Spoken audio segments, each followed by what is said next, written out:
Em nome do Pai, e do Filho, e do Espírito Santo. Amém. Naquele tempo, Jesus e seus discípulos atravessaram a Galileia. Ele não queria que ninguém soubesse disso, pois estava ensinando a seus discípulos. E dizia-lhes: o Filho do Homem vai ser entregue nas mãos dos homens, e eles o matarão. Mas 3 dias após sua morte, ele ressuscitará. Os discípulos, porém, não compreendiam estas palavras e tinham medo de perguntar. Eles chegaram a Cafarnaum. Estando em casa, Jesus perguntou-lhes: que discutis pelo caminho? Eles, porém, ficaram calados, pois pelo caminho tinham discutido quem era o maior. Jesus sentou-se, chamou os 12 e lhes disse: se alguém quiser ser o primeiro, que seja o último de todos e aquele que serve a todos. Em seguida, pegou uma criança, colocou-a no meio deles e, abraçando-a, disse: quem acolher em meu nome uma destas crianças, é a mim que estará acolhendo. E quem me acolher, está acolhendo não a mim, mas aquele que me enviou. Palavra da salvação. Glória a vós, Senhor.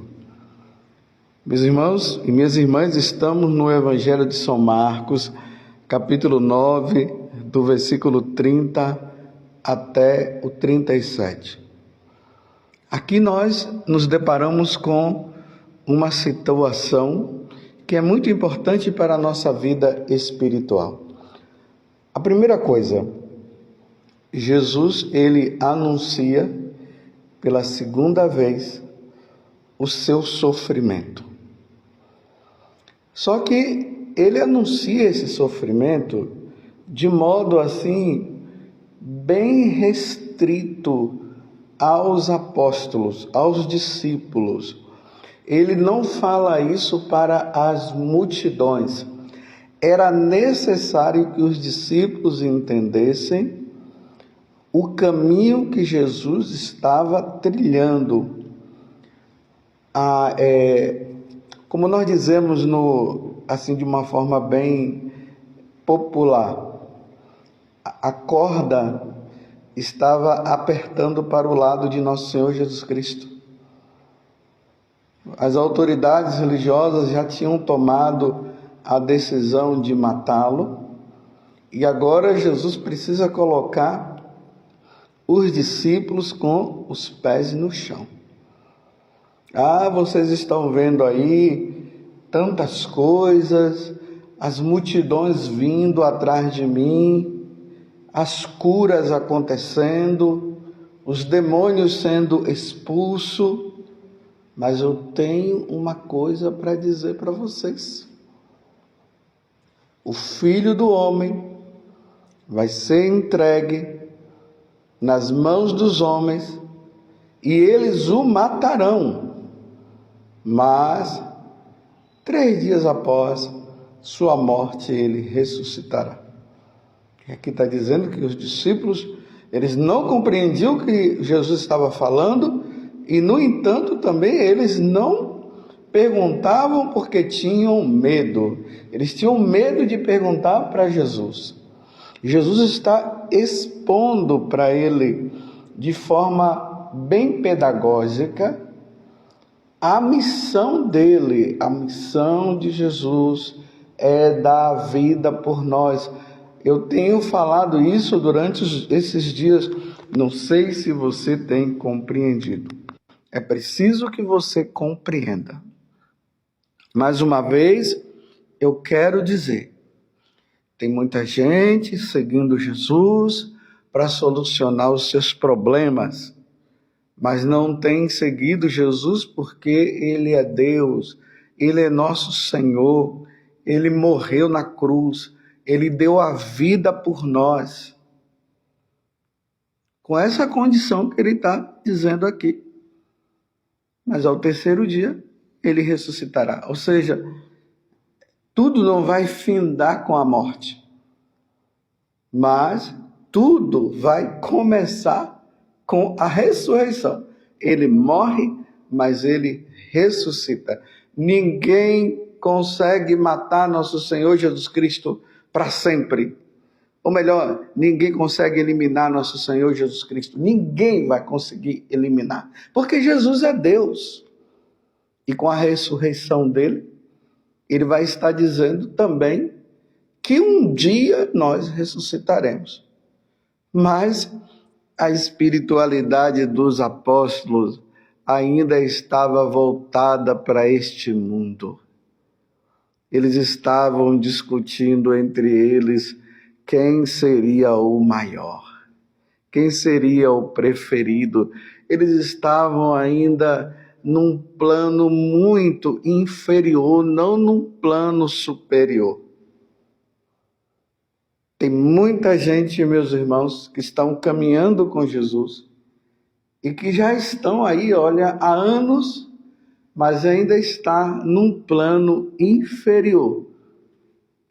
Está querendo cargos, estão querendo poder, estão querendo ser benquisto, estão querendo aplausos, mas o caminho do Senhor não se faz por aqui. Aí é bonito que Jesus está dizendo, vocês estão discutindo quem é o maior. Eu quero dizer para vocês que vocês têm que ser menor, como as crianças, pequenos como as crianças são. E se vocês quiserem ser o primeiro, vocês vão ter que ser o último.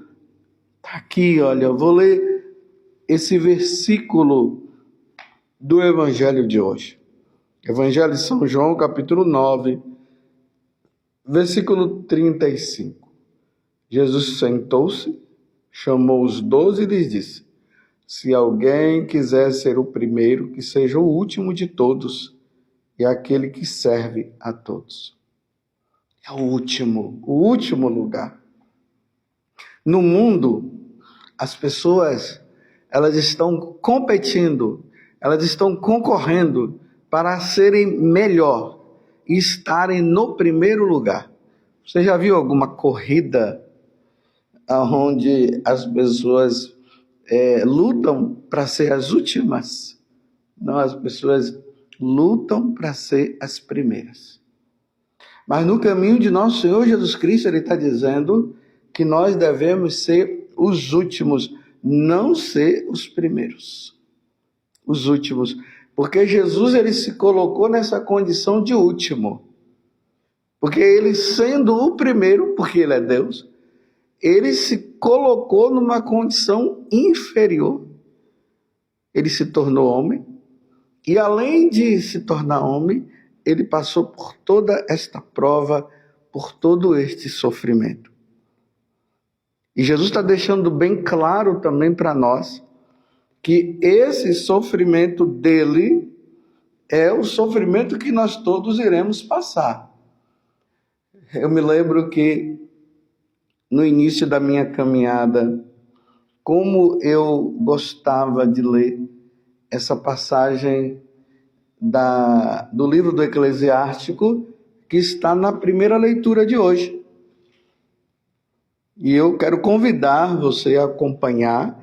Se você tem sua Bíblia, acompanhe e veja o que é o livro do Eclesiástico, que é um livro sapiencial, ou seja, é um livro que está nos ensinando a termos maturidade e adquirirmos sabedoria.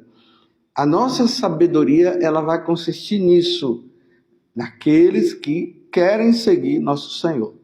Então veja o que é que ele diz. Filho, se decidires servir ao Senhor, permanece na justiça e no temor e prepara a tua alma para a provação. Você queria ouvir isso? Claro que não. Quem é que quer ouvir isso? Dizer, então quer dizer que agora que eu vou seguir Jesus, eu terei que preparar a minha alma para a provação, e eu tenho que ficar ali no temor de Deus, ou seja, amando a Deus, fazendo tudo para não ofender a Deus, viver na justiça, ou seja, a justiça consiste em dar ao outro aquilo que é preciso, aquilo que ele necessita, e preparar a alma para a aprovação. É isso que você tem ouvido aí nas pregações de ultimamente? As pregações últimas que as pessoas têm feito não é assim. Se você seguir Jesus, você não vai ter sofrimento nenhum, não. Se você seguir Jesus, você vai... seus problemas todos serão resolvidos. Isso é uma pregação protestante que não é real. Essa história de que eu vou seguir Jesus e não vou passar por sofrimento, isso não é real, meus irmãos. Não é real. Graças a Deus, na Igreja Católica, nós pregamos aquilo que foi revelado. E o que foi revelado é: se alguém quiser me seguir, tome a sua cruz e me siga. E nós vimos isso durante esses dias. Estão entendendo? Essa é a pregação. Então ele continua: mantém o teu coração firme e ser constante. Nada de ser inconstante. Agora eu estou com Jesus, mas estou sofrendo muito, eu vou me afastar. Aí quando as coisas melhoram, aí eu volto para Jesus, aí fica, ou naquela inconstância, aquela coisa toda. Ele está dizendo: sede constante, inclina teu ouvido e acolhe as palavras de inteligência, e não te assuste no momento da contrariedade. Não fica assim, não. Vocês se lembram lá no capítulo 12 da carta aos Hebreus? Que nós vimos também na liturgia esses dias? Que lá dizia justamente isso, que quando Deus ele quer ver se nós realmente estamos no caminho, ali na carta aos Hebreus vai dizer que nós somos provados. Aí ele diz: qual é o pai que não chama a atenção do seu filho, que dá um tapinha no seu filho? Ele diz: isso aí é a prova que nós estamos passando. E não podemos temer. E aqui ele continua: suporta as demoras de Deus. Agarra-te a ele e não o deixes, para que sejas sábios em teus caminhos. Nesse mundo da tecnologia, da internet, que todo mundo quer as coisas para ontem, que quer que as coisas sejam resolvidas tudo agora. Vocês já viram que nós vivemos num tempo de velocidade? Você é do tipo daquele que quando alguém envia uma mensagem para você no seu WhatsApp, aí você coloca já naquela rotação, a rotação mais, aquela coisa mais veloz, né? No 2, acho que só não coloca no 3, porque acho que não tem o 3, né? Não tem aquela paciência de ouvir na rotação normal. Aí começa aquela... A pessoa falando assim, né? A pessoa vai falando rápido. E aqui ele está dizendo o quê? Suporta as demoras de Deus. Agarra-te a ele e não o deixes, para que sejas sábio em teus caminhos. Olha, a sabedoria nós adquirimos no sofrimento e na demora, sabendo aguardar com paciência. Uma criança, ela não nasce com 1 mês, nem com 2 meses. São 9 meses a mãe aguardando. 9 meses. Não tem como a mãe chegar aí e fazer com que o tempo entre numa velocidade maior para a criança nascer em 1 mês. É 9 meses. Tudo o que te acontecer, aceita-o e ser constante na dor, olha, ser constante na dor e nas contrariedades de tua pobre condição, ser paciente. Eu acho bonito, meus irmãos, que Deus ele nos coloca no lugar. Deus não esconde a verdade. Deus mostra que nós teremos que passar por sofrimento. E é isso que Jesus falou ali para os apóstolos. O Filho do Homem vai sofrer, vai ser provado, vai morrer e ao terceiro dia irá ressuscitar. Pois é no fogo que o ouro e a prata são provados, e no cadinho da humilhação os homens agradáveis a Deus. Meu Deus do céu, é na humilhação que nós somos agradáveis a Deus? É quando nós sabemos suportar as humilhações, aí nós somos agradáveis a Deus? O que é que as pessoas estão pregando nos púlpitos aí, dizendo que na hora do sofrimento isso é maldição? Santa Faustina dizia que Jesus tinha falado para ela que numa comunidade, quando tem alguém doente, alguém sofrendo, é porque Deus está derramando graças naquela casa, naquela família. Você deve ter espantado com isso que eu acabei de dizer, né? Mas foi Santa Faustina que falou, Jesus falou para ela. Não, mas tem gente por aí dizendo que quando tem doença, é tudo maldição. É maldição, tem que tirar, tem que quebrar isso, tem que fazer isso, tem que fazer aquilo, porque como nós somos de Deus, não pode acontecer nada conosco. Se Jesus, sendo Deus e justo, e porque Ele é Deus, Ele é justo, Ele passou pelos sofrimentos, por que nós não podemos passar? E eu não estou dizendo isso, meus irmãos, porque eu estou dizendo que é uma coisa fácil. Não, não é fácil. Mas é aí que nós sabemos quem realmente está no caminho, quem realmente ama a Deus, quem realmente faz a vontade do Senhor. Crê em Deus e Ele cuidará de ti. Endireita os teus caminhos e espera nele. Conserva o seu temor e nele envelhecerás.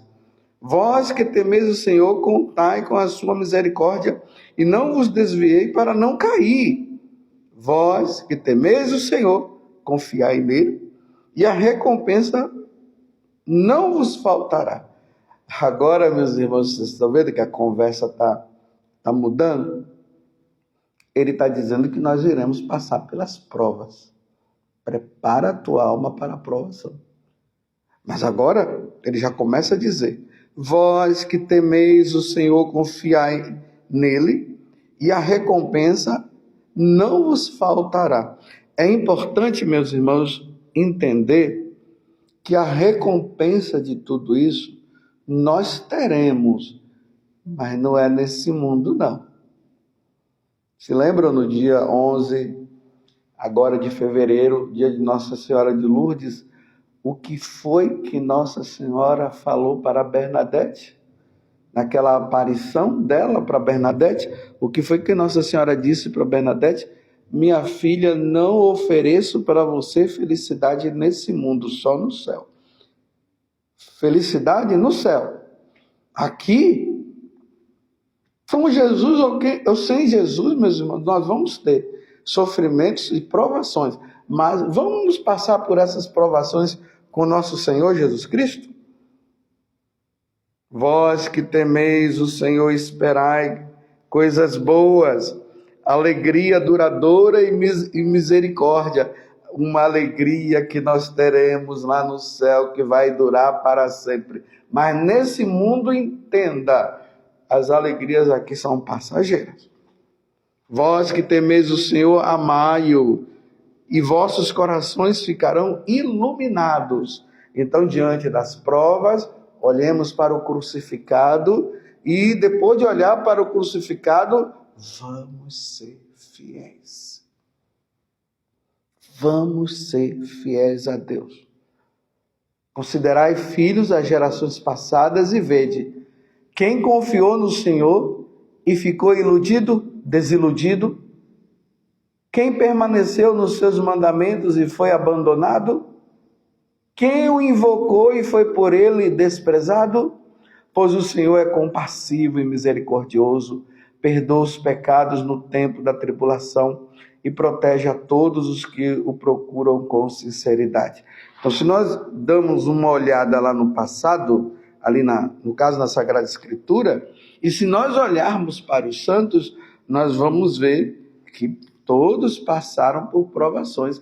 Moisés passou por grandes provações, Jeremias passou por grandes provações. Jeremias foi até jogado dentro de um poço e deixado lá. Mas Deus não os abandonou, não. Ninguém foi abandonado por Deus. E agora, meus irmãos, onde está Jeremias? Aonde está Moisés? Aonde estão os santos que foram provados? Agora estão provando da alegria eterna. Sofreram, mas estão agora passando pela alegria que nunca mais vai acabar, porque na hora da provação foram fiéis a Deus e ficaram com o Senhor e não abandonaram, se uniram a Jesus crucificado. Uma vez que eu fui para um encontro, e lá, aquela comunidade que estava ali, as pessoas estavam passando por muitos sofrimentos. Na hora da missa, o evangelho foi justamente esse daqui. Pelo menos, foi esse evangelho. Se não foi esse, pode ser que tenha sido outro, mas eu falei para eles o seguinte: vocês estão sofrendo? É assim mesmo, eu falei para eles. Olhem para Jesus e veja que ele sofreu. Olhe para Nossa Senhora e veja o quanto que ela sofreu. E Simeão alertou Nossa Senhora: uma espada transpassará o seu coração. Claro que não foi uma espada real, era uma metáfora para dizer que ela ia passar por um sofrimento muito grande na sua alma. Como Nossa Senhora sofreu. Mas foram perseverantes. E hoje desfrutam das alegrias eternas. Porque o Filho do Homem vai passar por todo o sofrimento, vai morrer e ao terceiro dia ressuscitará. No terceiro dia, meus irmãos, tudo ficará bom para nós. Você está sofrendo? Vai firme. Cada um carregando a sua cruz, mas sendo fiel ao Senhor. Louvado seja nosso Senhor Jesus Cristo, para sempre seja louvado, e a sua mãe Maria Santíssima, e desça sobre você a bênção de Deus Todo-Poderoso, Pai, Filho e Espírito Santo. Amém.